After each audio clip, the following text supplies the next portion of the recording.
La pandemia que ahora vivimos, de los que estamos escuchando y hablando, nadie ha pasado por un trance como el que estamos. Un trance que tiene muchísimas aristas, muchas características, que estamos ahora, pues no quisiera decir padeciendo, algunos sí lo padecen, otros no lo padecen, pero que es realmente una etapa sui generis, para bien, para mal, ya lo sabremos posteriormente a nivel individual. Para mal a nivel humanidad, sí. Para mal a nivel país, sí. Desde hoy y hasta que continúe la pandemia, que no sabemos cuándo finalizará, cómo finalizará y si es que finalizará. Y en México en particular, que es de donde debemos hablar sobre todo, hay que hacer notar en esto que yo aludía anteriormente, cómo acabará esta pandemia, que estamos en medio de dos pandemias. Lamento decirlo, pero es imposible no politizar ninguna de estas pláticas, hay que politizarlas un poquitín. Ahora estamos atrapados entre la pandemia por el COVID-19 y en una pandemia añeja, que es la pandemia de la pobreza. La suma de las dos pandemias, lo he dicho en otras ocasiones, es terrible, es geométrica. No es una progresión 1, 2, 3, sino que es una progresión 2, 4, 8, 16. Y nos tenemos que enfrentar a eso y nos tendremos que enfrentar pues por mucho tiempo. No sabemos cuánto, esperemos que sea lo menor, el menor lapso y con el menor daño posible. El tema del cual les voy a hablar hoy es morir en tiempo de la pandemia. Es una idea que junto con Mirna yo acuñé el título y sí hay unas diferencias que será importante irlas discutiendo. En general, les comento al público, el público del cual tengo el honor que me escuche, me gusta presentar 30, 40 minutos y en general me gusta el disenso. Así que para mí sería un gran placer recibir respuestas del público a favor de lo que digo, en contra de lo que digo o corrigiéndome. Cualquier intervención le doy la bienvenida y sirve. Morir en tiempos de pandemia no debería ser del todo diferente a la situación de morir en general. En Occidente, como sabemos, desde la concepción judeo-cristiana, tenemos una visión de la muerte un tanto derrotista. No comprendemos lo que es realmente la muerte, es decir, la continuidad de la vida, como sí sucede en muchos países de Oriente, en el Tíbet y en muchas partes, el Tíbet, perdón, y en muchas partes de Oriente, la muerte se absorbe como un fenómeno más natural de lo que sucede en Occidente por la influencia de las religiones que dominan nuestro entorno. Esto hace que el concepto de la muerte sea un tanto más complicado en general en Occidente, de lo cual hablaré unas breves palabras después, y que ahora, ante las muertes producidas por la pandemia, diré las muertes inesperadas, porque siempre hay algunas muertes que son esperadas en gente de edad, en gente muy enferma, en gente que ha salido adelante después de 3 o 4 eventos serios de enfermedad. La muerte se espera, se sabe que viene y en ocasión se le da la bienvenida a la muerte. Cuando la muerte es inesperada y sucede en muchas personas, como ahora, no recuerdo las cifras, no las estoy siguiendo, creo que han muerto más de 80,000 personas en el mundo, probablemente me equivoque, en México han muerto, si le creemos a las cifras oficiales, alrededor de 6,000 personas, si no le creemos seguramente son más personas. Cuando muere mucha gente sin una razón que lo explique, como ya decía anteriormente, una persona mayor de edad o una persona con cáncer, bueno, uno sabe que ahí viene la muerte. Pero en esta ocasión, cuando son cientos, miles y decenas de miles de personas que mueren sin una razón clara que explique por qué ha muerto una porción de la sociedad, pues el problema se hace más amplio, se hace más inentendible, genera encono, genera dudas y no permite llevar a cabo un duelo en forma adecuada, como también comentaré en un momento. Somos nuestra especie, la especie humana, los animales humanos, más o menos similares a los animales no humanos, pero sobre todo los animales humanos, una especie de ritos y costumbres. En Occidente tenemos la costumbre de enterrar a nuestras personas, a nuestros seres queridos. Lo hacemos como un rito en ocasiones y en otras ocasiones siguiendo los mandatos de la religión, que pueden ser enterrar en el panteón, que puede ser cremar, que puede ser cremar y regar las cenizas en el mar, en fin, siguiendo las costumbres de cada religión. Pero ¿nos es importante enterrar a las personas? Sí. En Occidente los cementerios juegan un papel muy importante, juegan el papel de poder cerrar una historia. De ahí les hago un poco del tema, no importa, así es mi forma de platicar, de ahí del drama de los desaparecidos o de las personas que pierden la vida en el mar o que son refugiados y son posteriormente victimizados y enterrados en lugares que nadie sabe. Esta es una tragedia, no enterrar a la persona, por eso me salí un poco del tema, porque en Occidente tenemos la costumbre de saber dónde quedaron las cenizas o dónde quedó el cadáver. Con eso cerramos la historia y eso facilita iniciar el duelo y posteriormente, en general, con suerte, terminar el duelo. Somos animales de ritos y costumbres y nos importa seguir los ritos y costumbres. Nos importa decir adiós, nos importa saber que la historia, esa historia, ya terminó, nos importa despedirnos de los difuntos. Difunto significa el que cumplió, es una palabra que proviene del latín, y los difuntos en mayor o menor grado suelen cumplir, algunos no cumplen, pero la palabra difunto tiene un valor muy especial y de ahí que para los que tenemos la suerte de enterrar a los nuestros, pues quizás empezamos a cerrar una historia. En esta pandemia, muchas familiares, muchas víctimas de las personas que murieron, porque también son víctimas las personas que se quedan sin sus seres queridos, esposas, compañeros, hijos, hijas, abuelos, en fin, sin cerrar la historia. En muchísimos casos, como ustedes saben, como el público sabe, la historia no se ha cerrado. Cuando vemos lo que sucedió en países que fueron tan golpeados por la pandemia del COVID-19 como fue, presente, pasado, España, Italia, Francia y Estados Unidos, vemos esas imágenes terribles de personas pues envueltas, y en México también lo hemos visto, en sacos de plástico negro, y ahí acaba la vida de esa persona. Y no sabemos muchas veces quién es esa persona. Y los familiares no saben quién es su persona. En ocasiones abren la bolsa de plástico y lo identifican. Pero en muchas ocasiones no lo identifican y no saben qué sucedió con su ser querido. Como dije anteriormente, cerrar una historia es importante. Ese es el drama de las familias de los desaparecidos o de la gente que en México muere víctima del narcotráfico. Cerrar historias, lo repito una vez más, es crucial. En esta pandemia, de ahí el título de la pandemia, muchas muertes no acaban de ser.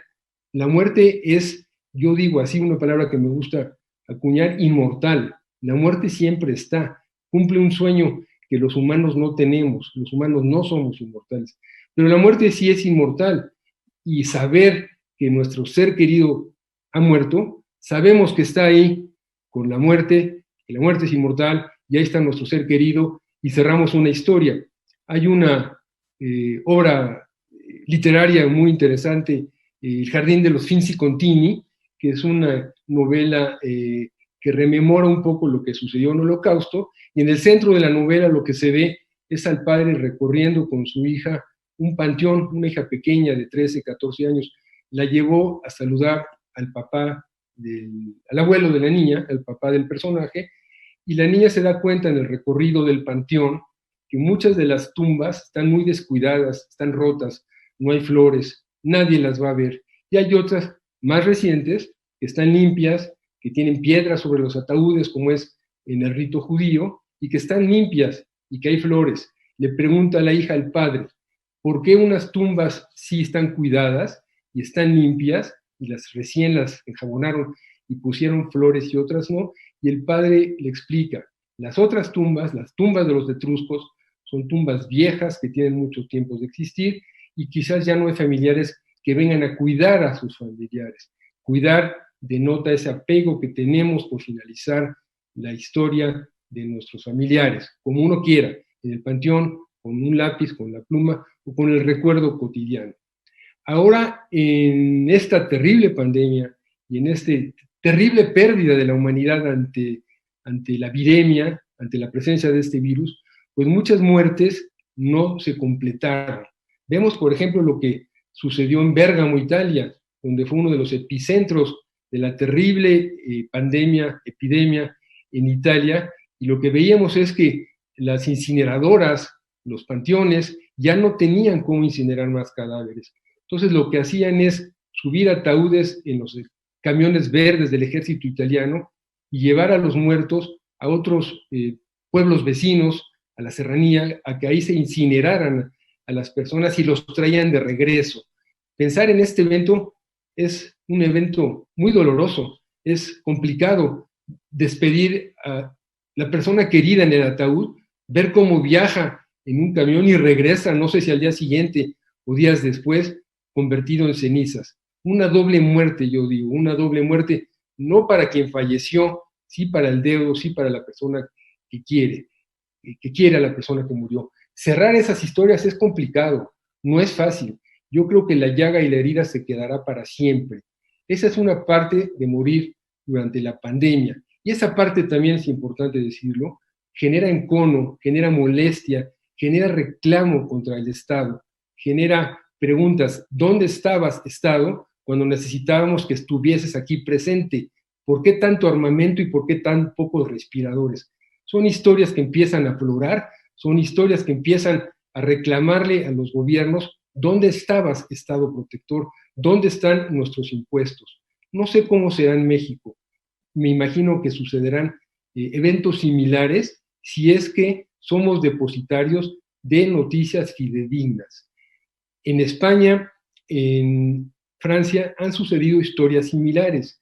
Ustedes saben que muchas personas no morían ni siquiera en urgencias, morían afuera de urgencias porque no había cómo atenderlos. Simplemente los servicios estaban completamente saturados, los médicos estaban rebasados y no había cómo atender a muchas personas que estaban a las puertas de la muerte.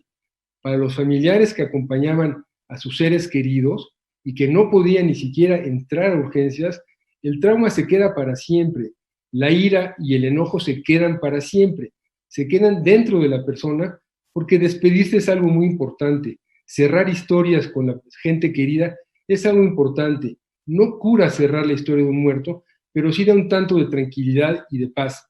Se despide uno del difunto, el que ya cumplió, y agradece de la forma que quiera.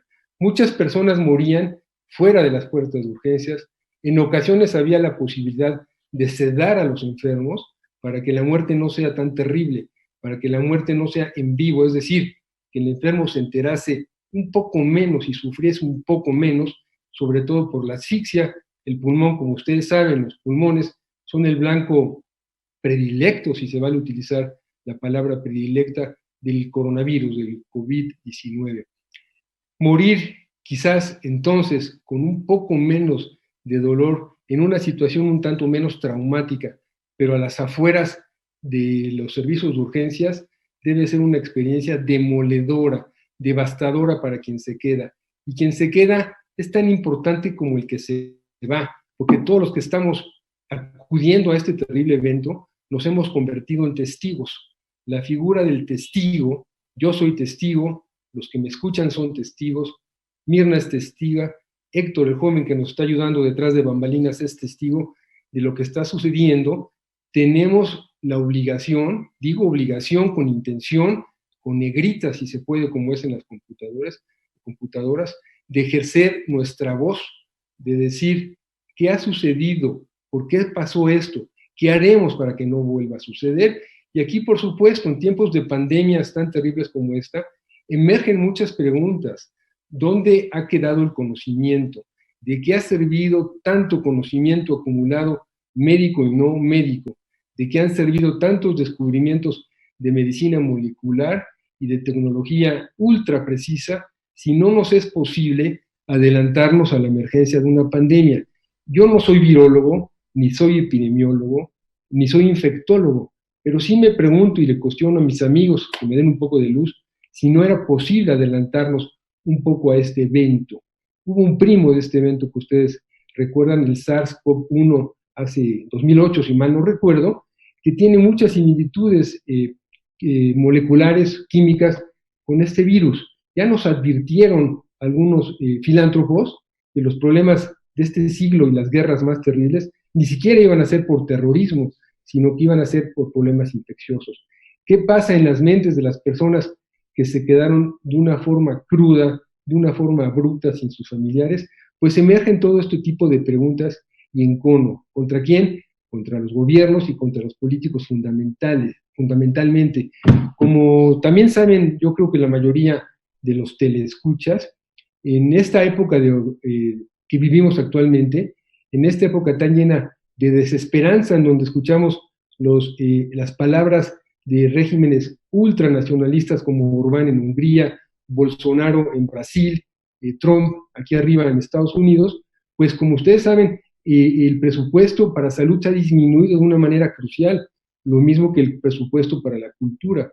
Disminuir el presupuesto en salud ha sido una de las determinantes, pienso yo, por las cuales no había suficientes respiradores. No es que deba haber una bodega con respiradores, con ventiladores, pero tampoco debería haber bodegas con aparatos militares, y las hay por doquier. Cuestionar y ser contestatario ante este tipo de inequidades y desbalances, creo que es una obligación de los que tenemos el derecho a la voz. Como dije, ustedes me escuchan, yo los escucho, el mundo se divide en dos, los que tenemos voz y los que no tienen voz, y creo que los que ejercemos este don, este regalo de nuestra situación socioeconómica, tenemos que interpelar y preguntarle a las autoridades qué ha sucedido, pudo haberse evitado.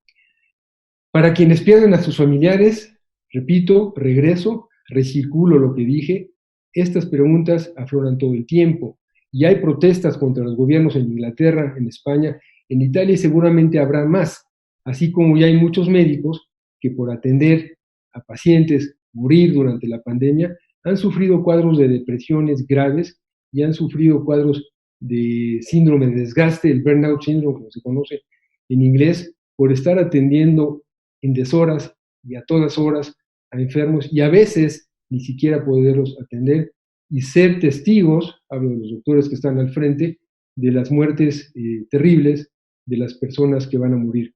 En México, hasta donde entiendo, no lo podría asegurar, pero recientemente platiqué con mi amigo Patricio Santillán, jefe del Servicio Médico del Instituto Nacional de Enfermedades Respiratorias, un centro de excelencia en México, que por el mismo nombre, enfermedades respiratorias, es un hospital COVID, estaban prontos a instalar una sala para hacer terapia paliativa, es decir, permitir y ayudarle a morir a la gente que ya no alcanzó un ventilador, morir con el menor trauma posible, con una dosis de dignidad, no solo, no abandonado y no acompañado.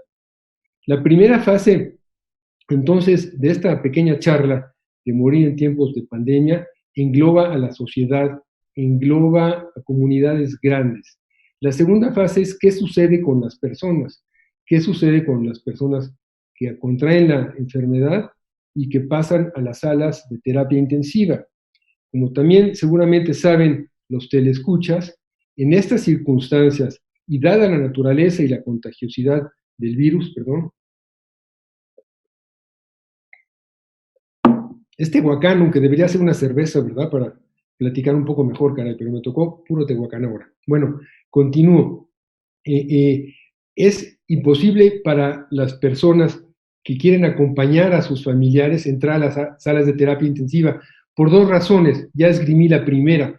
La primera es la alta contagiosidad del virus y la segunda es que no hay espacio suficiente ni hay cómo dialogar con el enfermo. Los enfermos que están en terapia intensiva están entubados, tienen un tubo en la garganta y no pueden hablar. Eso es el respirador.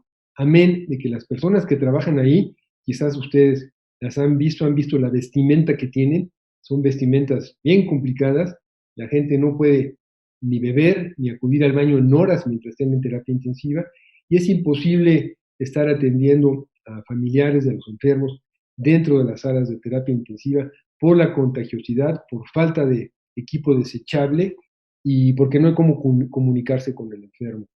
Las personas en Occidente tienen en general la idea de que van a morir acompañados. Acompañar hacia el final de la vida es un acto muy humano, es un acto muy característico de nuestras sociedades. A la gente le gusta y esto es importante decirlo, acompañar a sus deudos en los últimos momentos. Claro que hay diferencias en esto. También se ha perdido la cultura del acompañamiento en algunas situaciones, pero en países latinos todavía existe estar al lado del enfermo en los últimos momentos de la vida. En otros lugares la muerte un poquito se ha esterilizado. ¿Qué quiero decir con eso? La gente muere en ocasiones, de preferencia en el hospital, para que la familia no confronte la muerte. Pero en países como el nuestro, el apego familiar es maravilloso y es grande, y en muchas ocasiones se está al lado del enfermo que va a morir. Esto ya lo describió magistralmente Philippe Ariès, un gran historiador francés, en donde decía que a pesar de que las costumbres van cambiando, y van cambiando en el aspecto de que ya no es como hace 30 o 40 años, que la gente casi siempre moría en casa, casi siempre moría acompañado, a veces del bisabuelo, del abuelo seguramente sí, del padre sí, y del hijo sí, y se moría en casa y se moría acompañado en un ambiente familiar, en el cuarto, con la familia, con los nietos incluso, que le llevaban algo de comer, de beber, de acariciar, de acompañar, y de ahí también que el miedo a la muerte que ahora se tiene cuando se está alejando un poco la imagen de acompañar hacia el final de la vida, la imagen que se tiene, que los niños no vean la muerte, pues es un concepto erróneo. ¿Qué sucede entonces con estas personas que están al borde de la muerte y no están acompañados? Pues me imagino, lo sé, lo entiendo, lo he vivido, hay un gran dolor, hay un gran vacío, hay una suerte de pérdida absoluta, de una pérdida ya irreemplazable por no estar al lado de la gente que uno quiere. Es mejor y más fácil morir acompañado que morir sin nadie. Hay un libro maravilloso que escribió Norbert Elias, cuyo título es La soledad del moribundo, en donde él empezaba a visorar hace 20, 30 años que quizás en los países occidentales ricos ya no se muere en casa como antes sucedía, como les comenté que decía Philippe Ariès, y ahí, en síntesis, lo que dice Norbert Elias es que el moribundo lo que quiere es que se le acompañe, que se le toque, que se le hable, no que se le mienta y que se le diga que vas a estar bien, sino que se le toque, que se le acaricie, que se le explique lo que está sucediendo, que se le diga que estamos contigo, que se le palpe, que se le toque, que se esté con él en las últimas horas, en los últimos momentos. Y esto no está sucediendo ahora en la pandemia.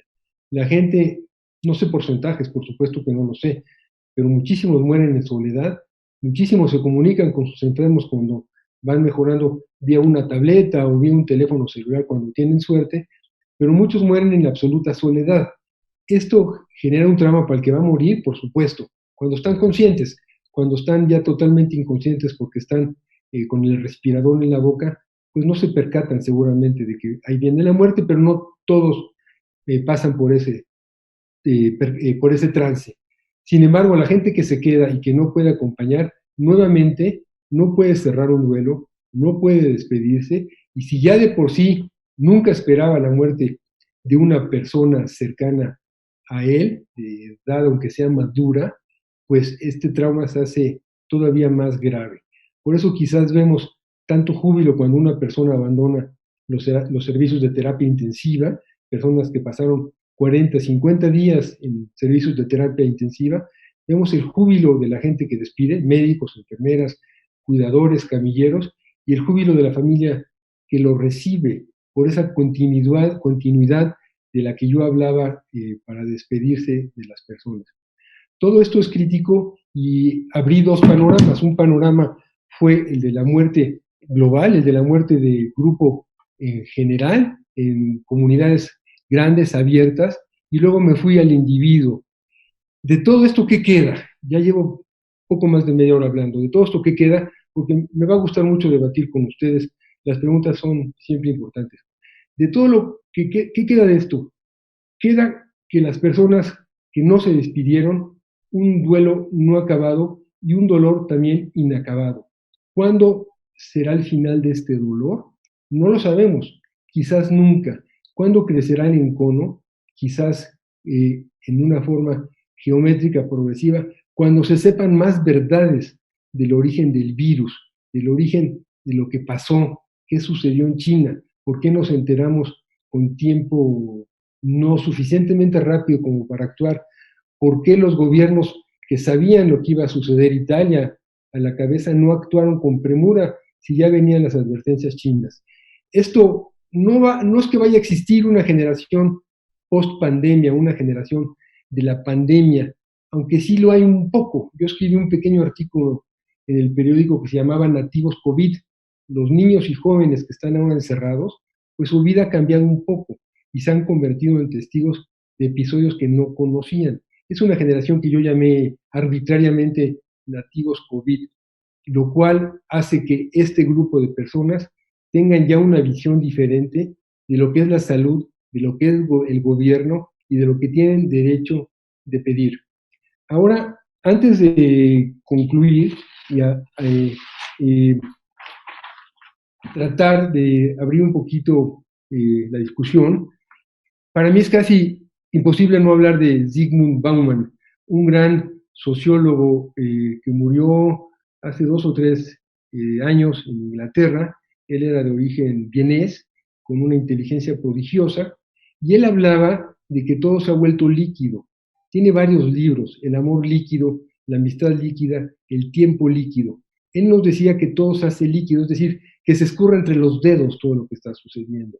Y en efecto, estas sociedades nos estamos convirtiendo en unas sociedades líquidas por el auge de la tecnología, que también me gusta volver a preguntar: si es tan poderosa la tecnología, ¿por qué no nos pudimos adelantar un poco con una biotecnología tan poderosa a esta pandemia?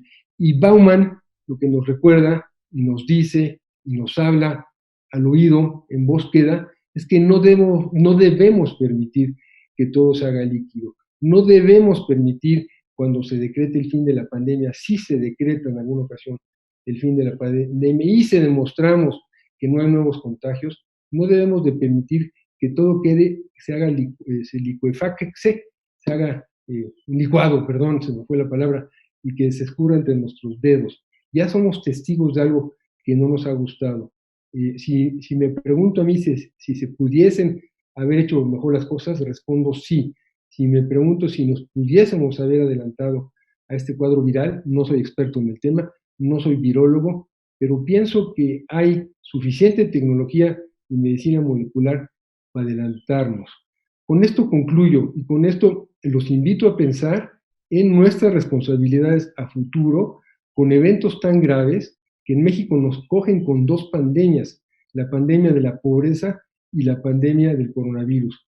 Los invito a reflexionar en nuestras obligaciones como ciudadanos ante la política, no importa si uno es a favor de un régimen o a favor de otro régimen, pero sí a favor del otro, ese otro del que hablaba tanto Levinas, esa persona que está enfrente de mí y que solo por yo saber que esa persona que está enfrente de mí ya es un poco parte de mí y yo soy responsable de él.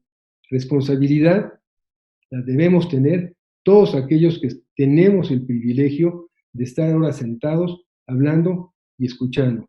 Muchas gracias. Yo aceptaría con gusto, si es que las hay, preguntas del público, y si no, pues a ver qué más digo. Miren. Sí, Arnoldo, nos preguntan en redes sociales cómo se puede preparar al equipo médico para estas difíciles decisiones que se tienen que tomar cuando hay recursos limitados de medicina crítica, es decir, los ventiladores, cuando se tienen que tomar decisiones entre a quién se le da la oportunidad de vivir y a quién se le tiene que preparar para morir. ¿Cómo se puede preparar o qué preparación tiene ya el equipo médico para esto? Bueno, es una muy buena pregunta, una pregunta obligada. A mí me ha tocado hablar de esto que se llama triage.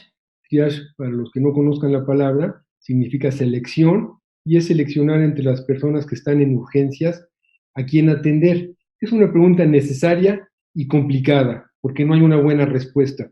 Y no tengo yo una buena respuesta, y yo creo que nadie tiene una buena respuesta, y no tenemos cómo confrontar unas situaciones tan dramáticas, porque en esencia lo que la pregunta me invita a mí a pensar es que tenemos que tratar de hacer decisiones éticas en ambientes no éticos. ¿Qué quiero decir? Éticamente quisiéramos ayudar a todos, quisiéramos que hubiese ventiladores para todos, pero el ambiente es un ambiente que desde el punto de vista ético no favorece llevar a cabo decisiones éticas. En los servicios cuando están saturados, ya sea porque no hay camas de terapia intensiva o porque no hay suficientes ventiladores, los médicos que tienen que decidir a quién ayudar pasan por agobios tremendos. Debo decir, porque es una pregunta que también me la han hecho en más de una ocasión, lo primero que debo decir es que no hay una vida que valga más que otra vida. No hay una vida, por más productiva que sea más importante que otra vida. En ocasiones he dicho, ¿qué hacer con una persona que tiene una historia de ser altruista, filántropo y que ha dado parte de su vida para ayudar a las causas? Si atender a esta persona de 75 años o atender a una persona que se escapó de la cárcel y que está en una situación igual, o qué hacer con una persona que tiene alguna discapacidad, algún retraso mental o alguna discapacidad física. La respuesta, a bote pronto, desde la teoría es que todas las vidas valen igual. La decisión hay que tomarla de acuerdo a los recursos que se tengan. Y quizás, y esto es un poco crudo también, quizás en la primera evaluación atender a la persona que tiene más probabilidades de sobrevivir. Es muy crudo lo que digo, pero esto éticamente es válido. Aplicar, si me preguntan qué es ética, es la ley del mal menor. Cuando no se puede ayudar a todos, y hay 5 personas que requieren ayuda, pero hay una de las 5 que tiene más posibilidades de sobrevivir, quizás hay que acudir a esa persona y ayudarle. Y ahí le queda al médico, a los médicos, un problema muy serio, un problema moral, un problema de dolor, un problema que seguramente causará trastornos en los médicos. La que sí. Sí. Arnoldo, esta pandemia sin duda afectará y le da nuevos visos al hecho mismo de morir, como bien has dicho, pero inclusive de otras enfermedades, gente que iba a morir en fin, de cáncer del corazón, en fin, de otras cosas. De hecho, estamos teniendo que dejar a los ancianos más solos que antes. Nos preguntan cómo podemos prepararnos y preparar a nuestros seres queridos para ello. ¿Debemos prepararnos? ¿Qué opinas? No sé si entendí bien la pregunta. ¿Debemos prepararnos para la muerte? ¿Esa es la pregunta? Para el hecho de que vamos a dejar, aquí está redactado así, ¿cómo podemos prepararnos y preparar a nuestros seres queridos para el hecho de que van a morir quizá lejos ahora, puesto que hemos tenido que dejar a nuestros ancianos solos? Bueno, es una pregunta complicada y espero haberla entendido. Claro que hay otro problema aquí muy serio. Yo he recibido muchas llamadas de pacientes, yo ejerzo la medicina, de qué hacen con sus padres viejos, padres octogenarios o más, que están mal, que están en soledad, que no tienen visitas. Pues la pregunta es muy pertinente, por supuesto. ¿Se muere por soledad? Sí. ¿Se puede morir por preocupación? Sí. Dejar sin comunicación por mucho tiempo a personas de mayor edad y no solo de mayor edad, sin que sepan lo que sucede en el mundo, también es un problema muy serio que tiene que ver, por supuesto, con este hecho de morir durante la pandemia. Hay que hacer un balance ahí en todo, ¿no? Y el balance yo creo que es, sí hay que visitar a las personas de edad, hay que visitarlas protegido, hay que pedirles que ellos se protejan, no hay que hacerlo tampoco de la ventana y hacer así con las manos como estoy haciendo yo. Yo creo que hay que subir y hay que tocar. La medicina empieza por la palpación, así es como yo aprendí medicina, palpando a la gente. El tacto es algo muy importante. El tacto le permite a quien palpa saber por dónde anda el problema y a quien recibe la palpación, ahí dicen los alemanes, que es una palabra en alemán, palpación de ahí viene, que ahí empieza la cura con la palpación. Entonces, pues caray, hay que hacer un balance muy crítico y otra vez vuelvo a decir y a dividir a la población entre los que son víctimas de la pobreza y los que no son víctimas de la pobreza, porque también esta pregunta divide en dos a la población, quienes no tienen recursos y quienes sí tienen recursos. Acabo de leer algo terrible. Hace semanas ya se decía, en México mueren muchas gentes jóvenes, más que en países europeos. Y la causa, ahora ya se sabe, leí un estudio muy interesante en donde las muertes en México, la principal determinante, quizás el estudio está equivocado, habrá que discutirlo, es la pobreza. Muere mucha gente pobre por el simple hecho de estar hacinados. 5 personas en un cuarto se contagian fácilmente y de ahí que mueran más jóvenes, porque a veces son los jóvenes los que comparten un cuarto de 5 por 5. Me salió un poco del tema, no tanto, porque están pegadas las ideas, pero acompañar, otra palabra mágica en la medicina, acompañar a las personas de edad, como antes dije, acompañar a los enfermos terminales o los enfermos por COVID, es esencial, es fundamental, es una característica de los animales no humanos de los animales humanos que no necesariamente nos diferencian de los animales no humanos, porque ellos también están al lado de sus animales queridos en muchas ocasiones. Cristi Díaz y Laura Cecilia Reyes nos preguntan, son 2 preguntas, pero finalmente también están entrelazadas. ¿Qué rito de despedida podría funcionar para quienes han perdido un familiar por coronavirus? Y luego nos preguntan cómo podríamos entender la muerte con dignidad en este contexto. Bueno, la segunda pregunta es muy importante. La palabra dignidad es una palabra compleja, tiene muchas acepciones la palabra dignidad.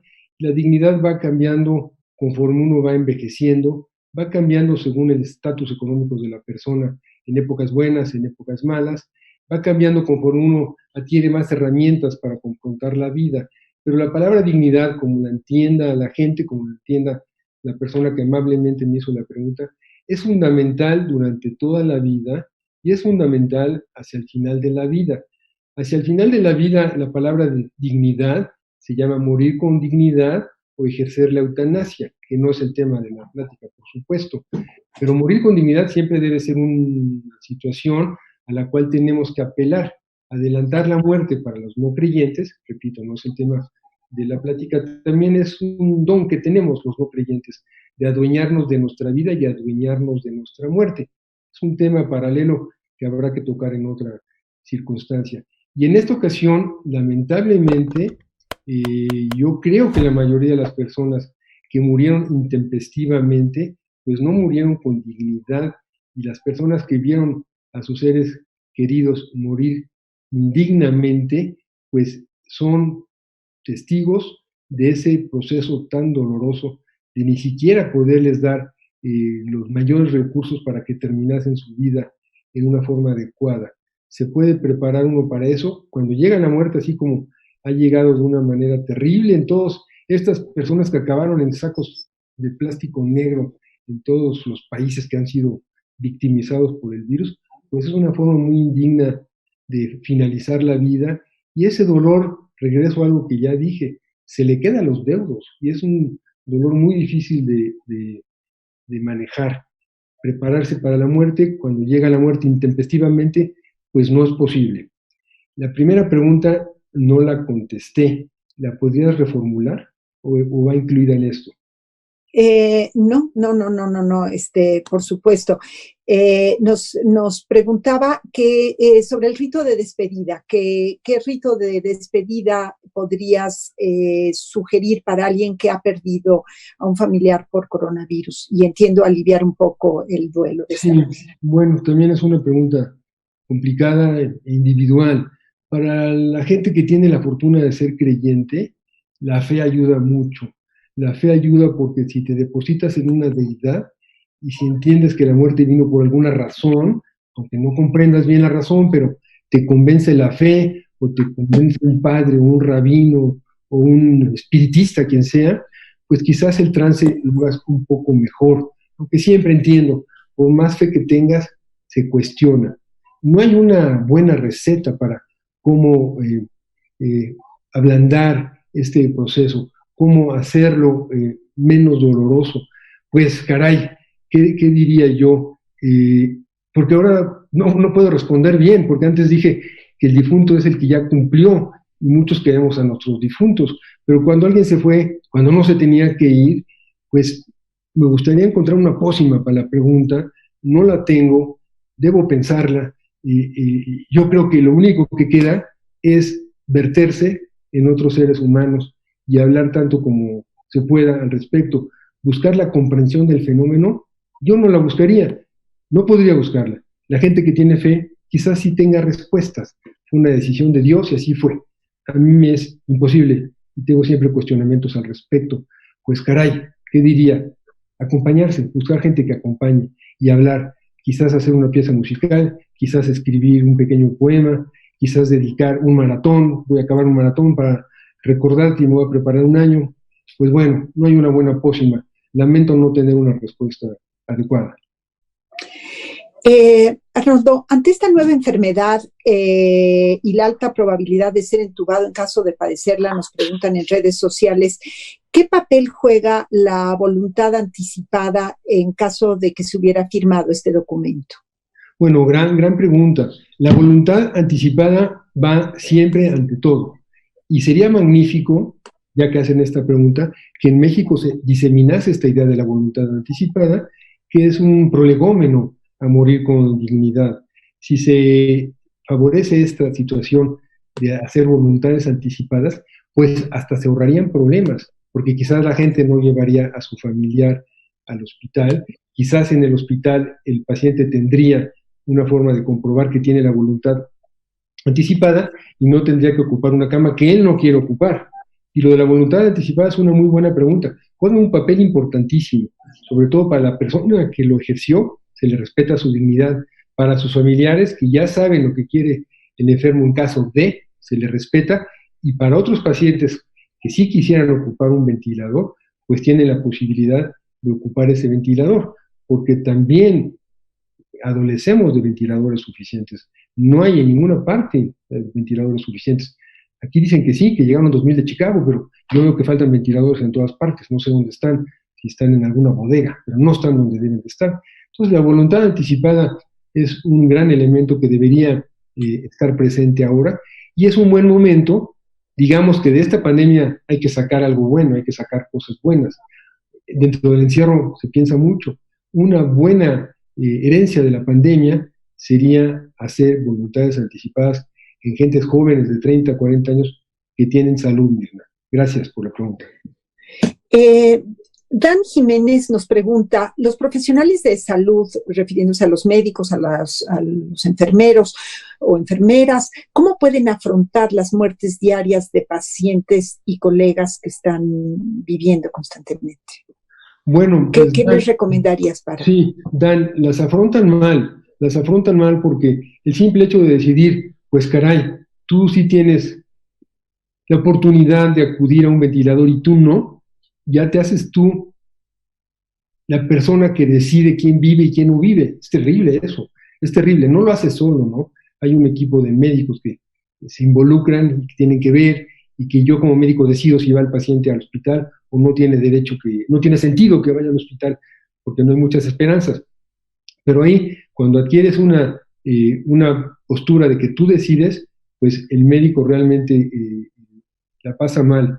Hay muchos casos bien documentados ya de depresiones graves en médicos que han atendido mucho mayor número de pacientes que murieron en España, en Italia y en Francia, que ahora son objetos de terapia, psicoterapia o terapia medicamentosa para tratar de vencer este terrible episodio, porque además, Dan, debo agregar algo, hay una página en internet interesante en donde se habla del número de personas que tienen que ver con la salud de estos pacientes, médicos, enfermeras, enfermeros, doctoras, camilleros, médicos de prisión, choferes de ambulancia que han muerto. La última vez que abrí la lista, iban alrededor de 700 personas que ejercían la medicina o cosas igual de importantes que la medicina, los camilleros, las personas que se dedican a manejar los aparatos en terapia intensiva, iban alrededor de 700 muertos hace 10 días. Es un listado que está haciendo alguna organización y que está bien. Otra vez, hablé de testigos, hablemos de memoria también. Si esto no deja memoria, si esto no nos modifica, Dan, que me hiciste la pregunta, si esto no le da a los médicos otra visión de cómo debe ejercerse la medicina, de qué se le debe de solicitar y exigir a los gobiernos para que la gente tenga más protección, pues caray, diremos lo que siempre se dice, que el ser humano es el único animal que tropieza 2 veces con la misma piedra. Gracias, Ana. En el sentido más o menos que da tu respuesta, nos pregunta Emilio Méndez si en tu opinión ha cambiado la formación ética y humanista de los profesionales de la salud, empezando por los médicos, para enfrentar los procesos de triaje y relativos. Emilio, en general, y esto es terrible, la cuestión de la ética en medicina es una cuestión pobre. Si tú revisas, no sé qué profesión tengas, o platicas con amigos médicos en la Ciudad de México, en Chihuahua, en Nuevo León, en cualquier parte de la República, ¿cuántas horas tienen al día de la materia de ética médica? No al día, perdón, cada semestre de la materia de ética médica te dirán que muy pocas veces, que son muy pocos los maestros que ejercen esta profesión y que son muy pocos los semestres en donde se imparte esta materia. Yo digo que, porque también he hablado de eso, que si hay algo que debería estar en los planes de estudio, pero deberían estar desde el útero en la casa de los padres, es la ética. Y siempre digo ética laica de preferencia, para no dividir a las poblaciones entre judíos, entre musulmanes, entre cristianos, una ética universal. Y siempre digo, si debería haber una materia a partir del útero, lo digo con sarcasmo y sin sarcasmo, lo digo porque así lo pienso, es la cuestión de la ética, ver al de enfrente con uno mismo. Y eso en medicina no se ejerce porque la materia no se ejerce, y la medicina en México y en el mundo ahora está muy degradada, muy vilipendiada, porque realmente hay una falta de ética en el ejercicio médico terrible.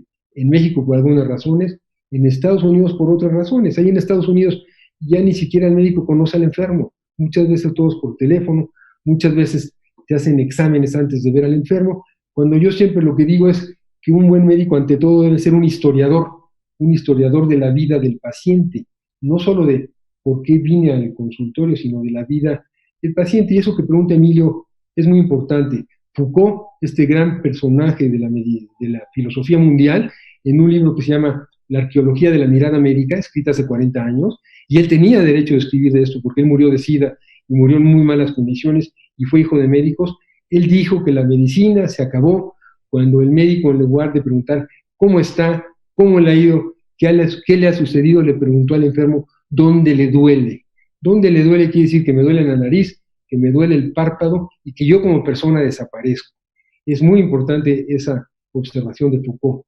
Dónde le duele desplaza al ser humano a otro lugar, y preguntar cómo está le da al ser humano una integridad. Esto ya no sucede porque la historia clínica ha perdido relevancia, no se gana dinero mucho a partir de las historias clínicas, y de ahí que la ética, lamentablemente, en época de triage y no triage, Emilio, pues no sea el fuerte de la medicina contemporánea, ni en México y yo creo que en ningún lugar del mundo.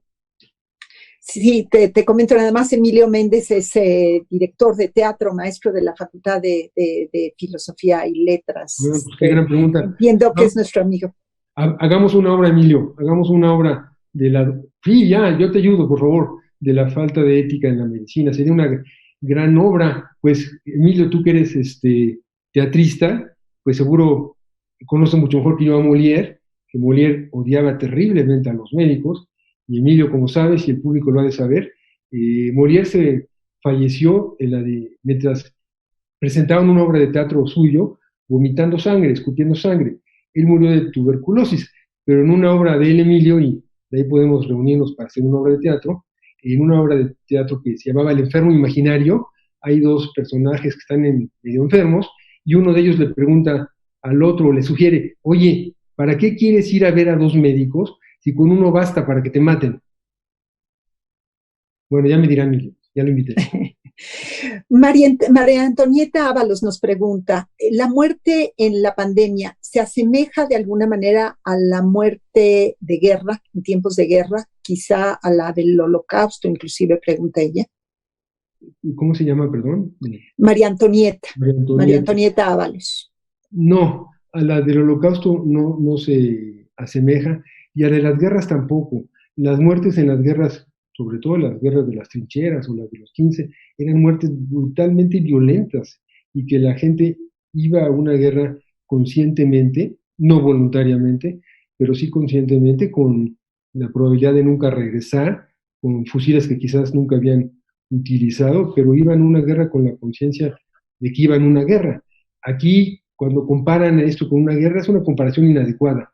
El virus no es una guerra, el virus es una partícula tan microscópica que la mayoría de los humanos no tenemos ni la menor idea de cómo se ve el coronavirus famoso. No se asemeja a las guerras. En las guerras ya viene la premonición de que vas a poder morir y en el holocausto es una historia completamente diferente. Estas muertes son muertes no pensadas y con las cuales no hemos contado con la preparación para hacer frente a ella. Y no me gusta que comparen al coronavirus con una guerra. No, a mí no me gusta, en lo particular a mí no. Ana Leonora Sobrino, y hablando de ética, nos pregunta, te pregunta, ¿qué pasará con las vacunas y su comercialización y los riesgos que se van a derivar de ahí? ¿Serán más peligrosas? Entiendo que está hablando de las vacunas, las considera peligrosas, pero ¿cómo ves su comercialización y lo que se viene ahí? ¿Es Ana Leonora? Ana Leonora. Ana Leonora, bueno, te cuento una historia rápida, muy bonita. Cuando Salk, Johann Salk, en los cuarenta y tantos, en 45, 46, descubrió la vacuna para la poliomielitis, contra la poliomielitis, que en esa época en Estados Unidos era uno de los mayores problemas de la poliomielitis. Al descubrirla, pues fue un gran descubrimiento. Aparecieron aparadores con fotos del doctor que decían en inglés, muchas gracias, doctor Salk, muchas gracias, doctor Salk. Era un problema terrible esto en 46, 47. En Estados Unidos, durante las primeras entrevistas, y esto es muy bello lo que cuento, un periodista le preguntó a Salk, oiga, doctor, ¿y usted va a patentar la vacuna? Y él se quedó pensando y rápidamente le contestó, ¿cómo? ¿Acaso se puede patentar el sol? Una respuesta humilde, maravillosa, preciosa. ¿Qué va a pasar con estas vacunas? Primero, esperemos que salga, esperemos que tengan un buen costo, esperemos que los estados la regalen. No esperemos, sería su obligación regalar la vacuna. Esperemos que la comercialización no sea una comercialización desalmada y esperemos que esté pronto. Eso no lo sabemos. Trump ya anunció que va a estar la vacuna, él es virólogo por lo que veo, pero no creo que sea virólogo realmente. Debe ser muy difícil hacer esta vacuna porque el virus tiene muchas particularidades que la explican bien los virólogos, que hacen difícil que se haga la vacuna. Esperemos que la comercialización no sea parte de esta competencia desalmada de las farmacéuticas, muchas veces, por supuesto, avaladas por los gobiernos. Veremos qué sucede. Todos tenemos esperanza de la vacuna y bueno, esperemos que pronto haya alguien, pero no es sencillo. Recuerden que no hay vacuna contra el VIH todavía, y el VIH tiene entre nosotros 25, 30 años, no sé exactamente cuándo, pero no hay vacuna para el VIH. Hay tratamientos muy eficaces, no hay vacuna. Arnoldo, Miguel Patrón te pregunta si con esta pandemia crees que cambiará, o que si sería sensato que lo cambiáramos nosotros, nuestra percepción occidental acerca de la muerte. ¿O cómo cambiará nuestra percepción occidental, nuestra percepción acerca de la muerte? Miguel, o sea, este es un evento brutal que tenemos aquí en Occidente, como tú dices. Ver los refrigeradores en la calle en Estados Unidos, que quizás tú ya los viste esperando las bolsas negras, o enterándonos de que en algunas funerarias ya no les cabían los cadáveres, alquilaron camiones, pero no tenían refrigeración, y pronto hablaron los vecinos diciendo que apestaba el vecindario debido a los cadáveres que se estaban descomponiendo. Todas estas señalamientos y todas las pérdidas que ha habido en la humanidad y todas las personas que han muerto como han muerto, deberían hacernos entender un poco más el concepto de la muerte. Ya dije brevemente que en el Tíbet y en otras culturas budistas tibetanas se comprende mucho mejor la muerte porque se introyecta desde el principio de la vida. Aquí lo que tenemos que hacer es entender que la medicina tiene límites y que la vida tiene límites. Esas dos circunstancias, por un lado, el inicio de la vida y por otro lado, la medicina que tiene algunos límites, nos deben de hacer entender que la muerte debe llegar Y en muchas ocasiones, también hablando de morir con dignidad, que en muchas ocasiones la muerte debe ser bienvenida e incluso adelantada.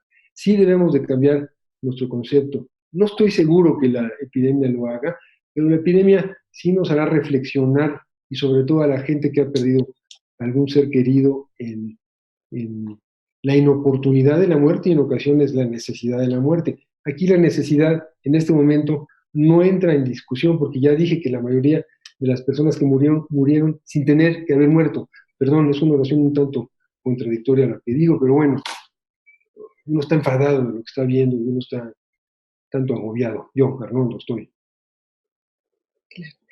Eh, Hilo Colorido te pregunta, ¿sigue vigente la premisa del cineasta Bergman de su película Fresas Salvajes acerca de que la primera lección de un médico es pedir perdón a sus pacientes?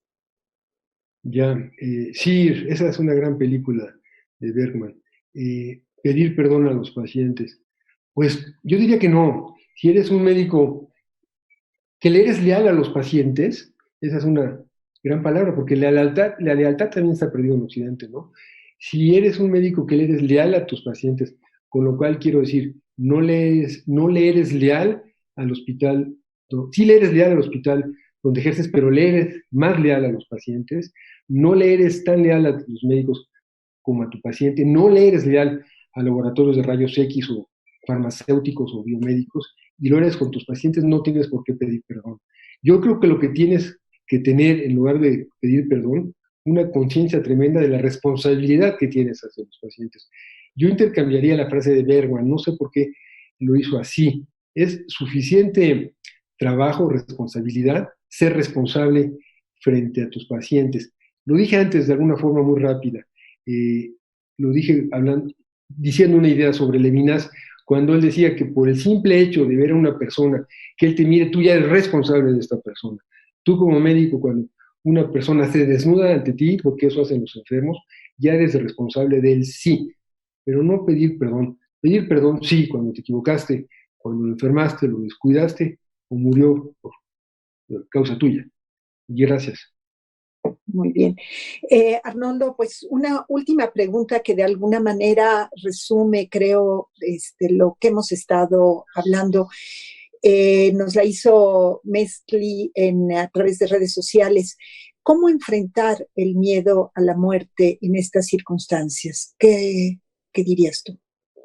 Mecli, ¿verdad? Mecli. Metzli. Metzli. Mezcli.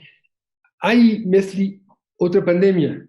Bueno, hay dos pandemias más, ¿eh? Yo ya estoy inventando pandemias. Hay una pandemia de desinformación brutal y a la que tú refieres es una pandemia de miedo. Todos tenemos miedos en este momento. La mejor forma de afrontar el miedo y la mejor forma de tratar de no eliminarlo, porque el miedo es una oportunidad también para que la persona crezca y para que la persona confronte situaciones cuando no es demasiado el miedo, cuando el miedo no se apodera de ti, cuando no es pánico. Es importante informarte. Yo creo que la información puede suprimir o medrar o disminuir un tanto el miedo, y eso es importante. No hacernos víctimas del miedo es crítico. Yo recibo algunas llamadas, quizás muchas, de pacientes con miedo y también muchos que entran en pánico. La gente ahora entra en pánico también por esta situación, porque ya saben que alguna persona conocida murió. Hasta hace poco no sabíamos los nombres de la gente que murió. Ahora empezaremos a saber de un conocido, de otro conocido, de otro conocido, que ya tiene nombre y que aunque no lo conocemos ya es el primo lejano de la otra persona, y eso hace que la muerte se acerque un poco y que genere más miedo. Yo creo que el miedo que dije también te permite construir un poco, hay que, hay que tener las bases para confrontarlo, y las bases son estar bien informado.